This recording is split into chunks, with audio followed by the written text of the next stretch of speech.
Hi there. So this next part is I'm going to do a short tour of some of the figure drawings that I've saved over the years in my portfolios, and I will then do a demo of doing gesture drawing. So here we have some work that's in that cardboard portfolio that I showed off in one of my previous videos.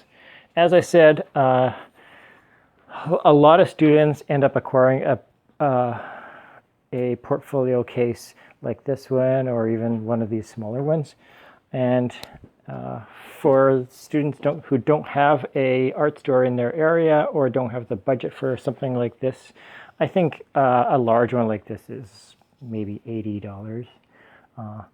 Could be 100, but they're very handy to have. You keep your clean paper and your works in progress in there.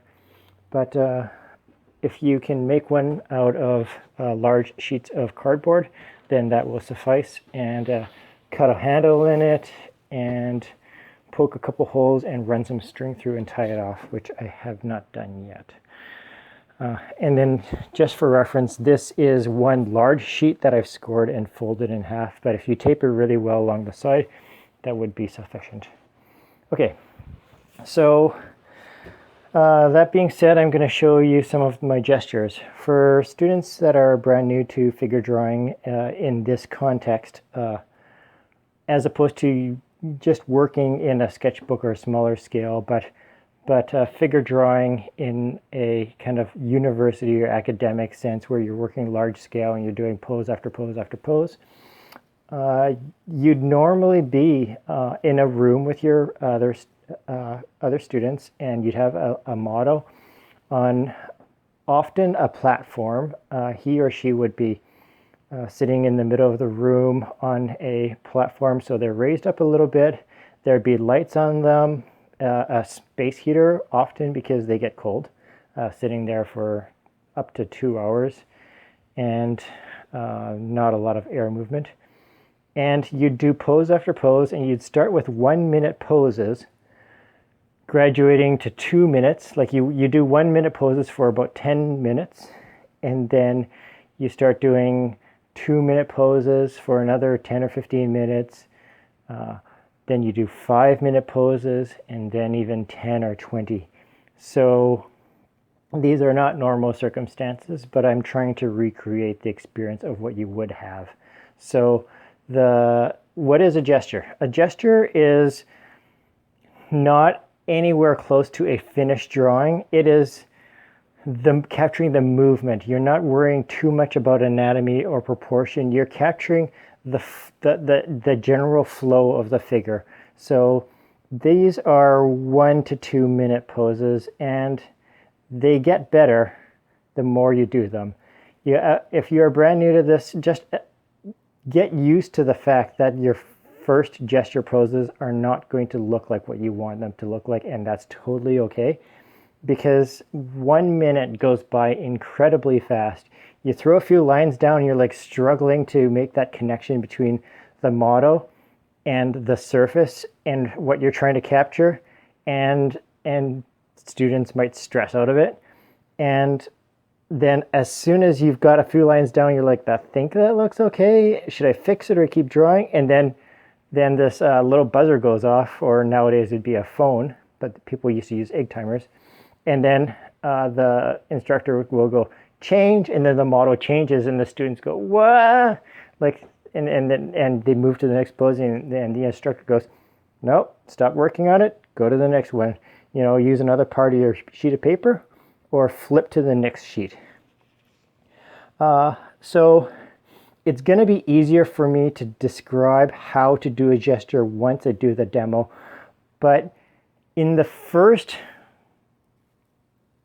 15 seconds, you're supposed to throw some general large lines that kind of capture the entire flow of the body. So I probably would have done like this swipe right here, and then here I might have done this ellipse for how the capturing where the torso is. It's foreshortened, and you are not worried about detail. I mean, the fact that I got a face in there is kind of a miracle, or that I got some shading, and you're not worried about detail. You're trying to capture the entire figure, and and kind of the expression of it. And in this case, these are very expressive, athletic, kind of dynamic poses, and they're fantastic for that. So you're just trying to capture the movement, the feel of it. So this one's even messier, and this guy is like posing with a stick. And then maybe I had a 2-minute pose where I decided to just do his face. And I'm using a mixture of marks where I'm using my charcoal on the end to make a line, but then I'm kind of twisting it to change the shape of the line, and then I'm using it on its side to block in areas of shading. You can see right here, I'm using it on its edge, but I'm putting more pressure on one side so that this side gets a hard, dark line, whereas this side fades off.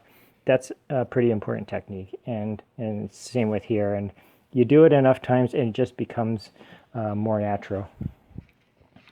Okay, so those are gesture poses, and you would typically do that for 1 to 2 minute poses for maybe half an hour, and they're warm-up exercises, and they can be fun once you get used to them. They can be a lot of fun.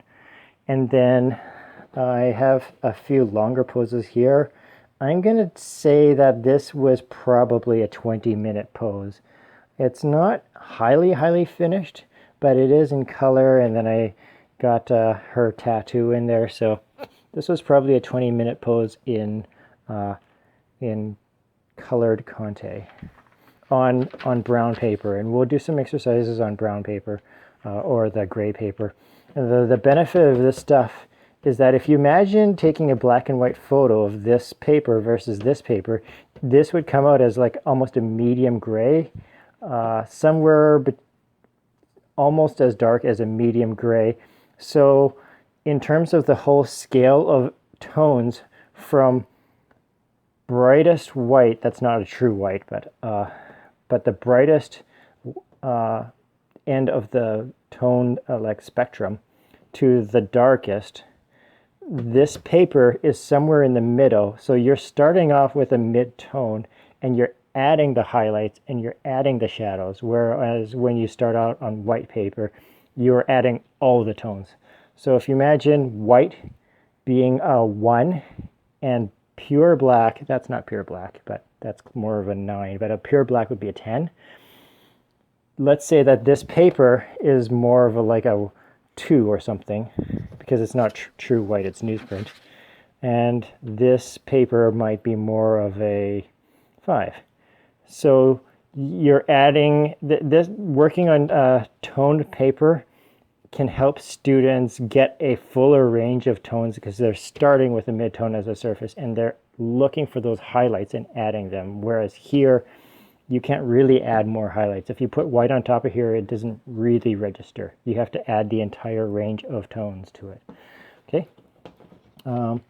Yeah, and that's the other thing is, another thing is, if you have enough time, it's good to try to draw the support that the model is standing on or sitting. Another longer pose in charcoal. I'm going to say that one was probably 10 minutes. Kind of more of a voluptuous, full-figured figure.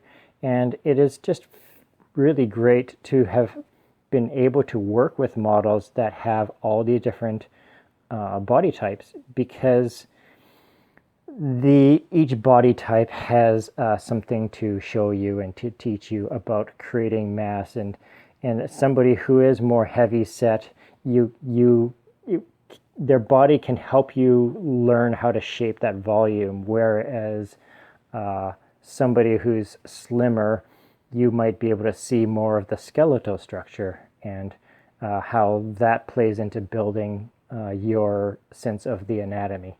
What I want to highlight with this drawing is how the light is coming from this angle across here. In this drawing, it's not quite as evident. I think I was going for more of an illustrative style, and I have like this black line going around, and I do vary the line weight a little bit, just for fun and for visual interest.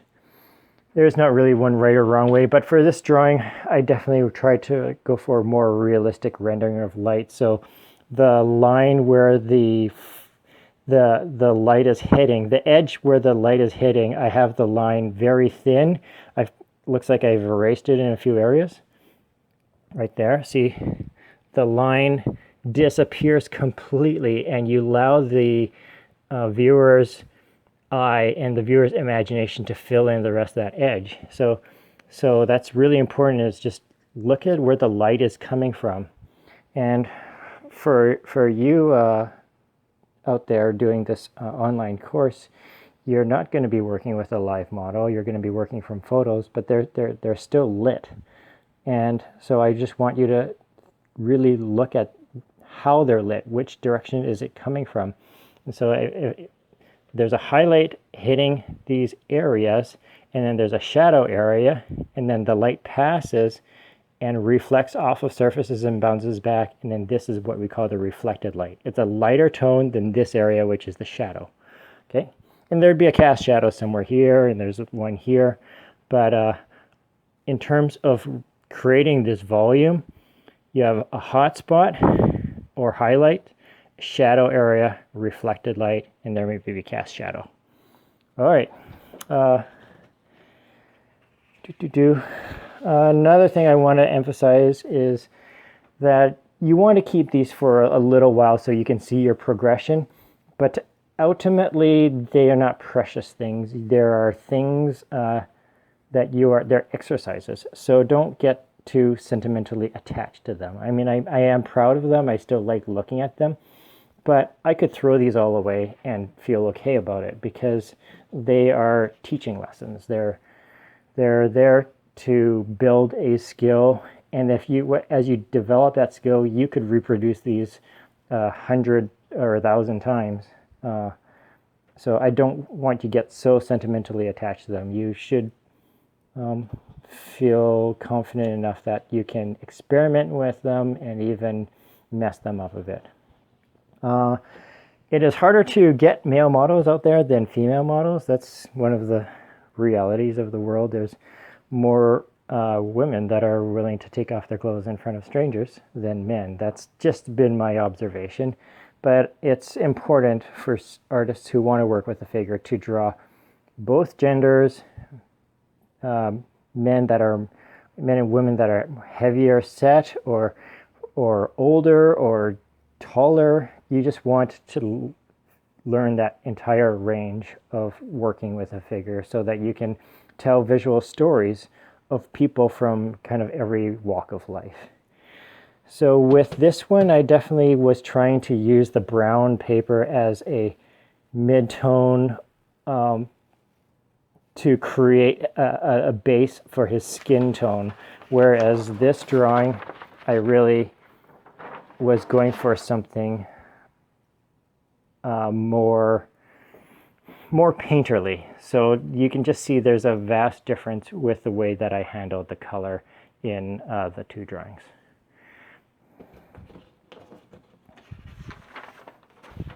And then there's another one. I don't have too much to say about that. What I like about this one is the worm's eye perspective. So I must have been sitting on the floor because she's standing quite tall, or she was elevated on a platform. So there's something quite striking about the perspective in which you are looking at the model, and how you draw the model from that perspective can carry kind of a certain emotional weight. So in this case, she looks strong and confident and powerful, and that's definitely not something that I consciously intended, but the angle at which you are looking at a model and drawing them can make a big difference. That's just some studies of head proportions. We'll get into that later. There's a 10-minute charcoal study of a back. 10-minute study of a woman with drapery, and then a self-portrait. Okay, and those are all in charcoal. And this is the one that I sprayed with a fixative in my other demo, and then now some of it comes off, but not as much. So you can see that it, like, just a tiny amount comes off because I sprayed it with a fixative, and I've let it off gas for a day or so, so it doesn't really smell anymore. Whereas this one, I believe I have not fixed it. Now you can feel it; it's quite dark. So you just want to be careful with drawings that haven't been fixed, that they don't smear against surfaces that you want to keep clean. All right, so that's my demo, or not my demo, that's a tour of some of the older figure studies that I have kicking around, and we're gonna go now into doing a demo of gesture drawing.